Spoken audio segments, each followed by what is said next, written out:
A delegação da Ponte Preta chegou a Campinas com aquele sentimento de que poderia ter trazido pelo menos um pontinho do Rio de Janeiro. Em um jogo morno no São Januário, levou a melhor quem conseguiu aproveitar a falha adversária. Após o tropeço na capital carioca, agora o pensamento do elenco já está no duelo de amanhã contra o Brusque. Sem tempo para descansar, a Ponte Preta finalizou a preparação para esse confronto na manhã de hoje.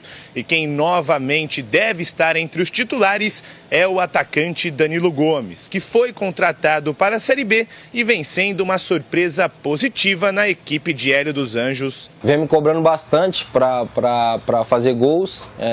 Atacante, na minha posição, a gente precisa de muitos gols e muitas assistências. Então, eu venho batendo nessas duas teclas aí, mas acredito que eu venho impondo raça, venho impondo força ali no ataque, né, para ajudar meus companheiros. Jogando mais pelas beiradas, Danilo Gomes ainda busca o primeiro gol com a camisa da Macaca. Contra o Vasco no meio da semana, o atacante arriscou um belo chute de fora da área e por muito pouco não garantiu o empate da Macaca. Danilo Gomes também faz parte de um setor que vem sofrendo muito nessa temporada. Em 17 partidas até aqui, a Ponte Preta marcou apenas 11 gols. E em 10 desses 17 jogos, o ataque da Macaca passou em branco, o que representa quase 60% dos duelos sem marcar. A gente está se conhecendo agora, acredito que daqui para frente vai melhorar mais e os gols vão sair. Acredito que a gente já tá bem mais entrosado, né? Acredito que nossa equipe já vem fazendo bons jogos e é ir para cima, aproveitar que estamos em casa.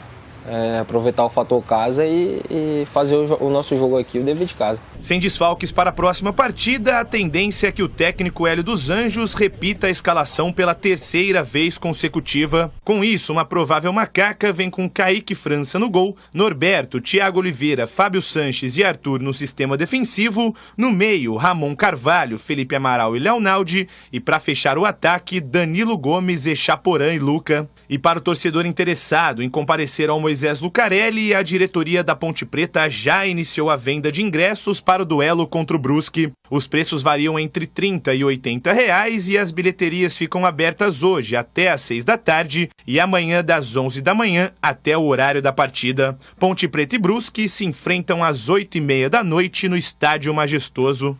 A matéria do Vinícius Abarca diz que a tendência é a manutenção do time pela terceira vez consecutiva. O mesmo time que venceu a equipe do CRB, jogou com derrota no Rio de Janeiro frente à equipe do Vasco e vai para essa partida contra o Brusque. Mas tem um detalhe que até eu gostaria de colocar em debate, porque hoje pela manhã a assessoria de imprensa colocou o Danilo Gomes para falar, titular, e colocou o Gabriel Venâncio, que entrou no segundo tempo lá no Rio de Janeiro. Então o fato de ter colocado o Gabriel Venâncio para falar dá um indicativo de que de repente ele pode aparecer no time da Macaca no lugar do Echaporã. Em CH. Poxa, Batista, eu queria ter resposta para você. Pelo futebol, não. Eu acho que até melhorou, mas melhorou de uma maneira estéril. O time não agride. Então a Ponte tem uma pegada legal, tem laterais que são firmes, eu acho que achou a zaga, goleiro não tem problema, eu acho que a pegada do meio campo está resolvida, tem o Luca lá na frente, o que tem que acertar? Um cara para pensar o jogo no meio campo e um parceiro um pouco mais experiente do lado, ou um cara que meta a pinóia para dentro do gol. O problema maior é o meio campo, é a criação, é o cara que pensa o jogo, porque o Luca não participa da partida. Então vai jogar contra o Brusque, por exemplo. Teoricamente, o Brusque vai esperar mais a Ponte vai tomar a iniciativa. Como? Com esse monte de volante no meio campo. Os caras vêm aí com uma linha de 4, outra de 5, como é que a Ponte vai transpor aí as linhas? Como é que vai furar esse bloqueio? Com que jogadores? Com vontade? Não adianta. Vai depender de bola parada, de um lance, uma bola bandida, um lance fortuito. Então é muito pouco. Agora não adianta a gente ficar lamentando sobre uma coisa que não vai ser resolvida. A Ponte não tem dinheiro para ir no mercado e contratar o jogador. Dentro do elenco tem solução? Eu desconheço, Batista. Agora, que está faltando um cara para pensar esse jogo e esse cara não é o Echaporã, já deu para ver em 2 jogos. Eu não estou dizendo que o Echaporã não serve.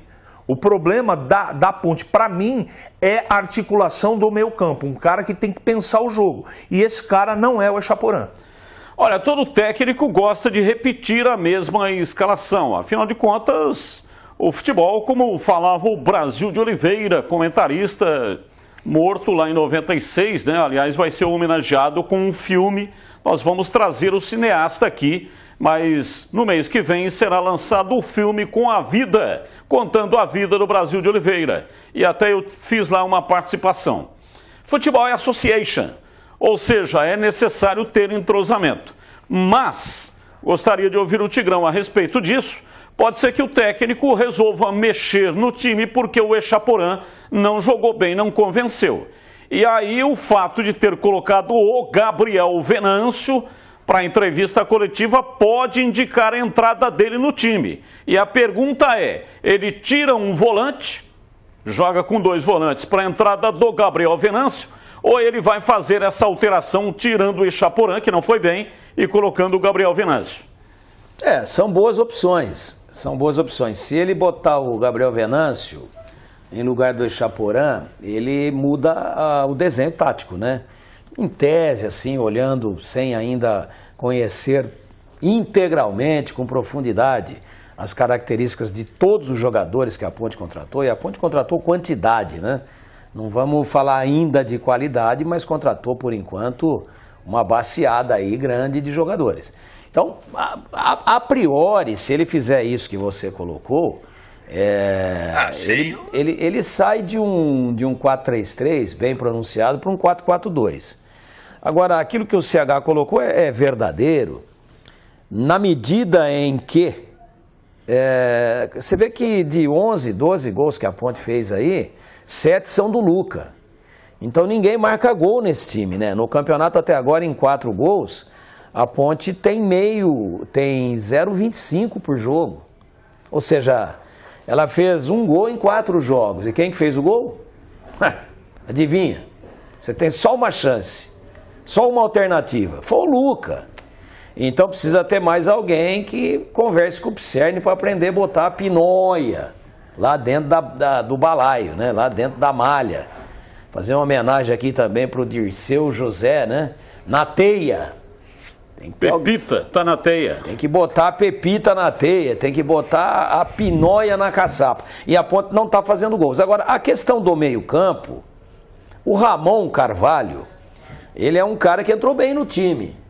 Mas esse cara teria que ser um segundo volante e ter um meia na frente dele. Ele teria que empurrar esse meia para frente para que ele se apresentasse de vez em quando como elemento surpresa. Atribuir a ele a função de meia ou dar a ele a responsabilidade de ser o organizador, o armador do time é muita coisa. Eu acho que ele é um bom segundo volante, né? Bem como o próprio Leonaldi, que quando chega à frente, ele às vezes produz coisas positivas.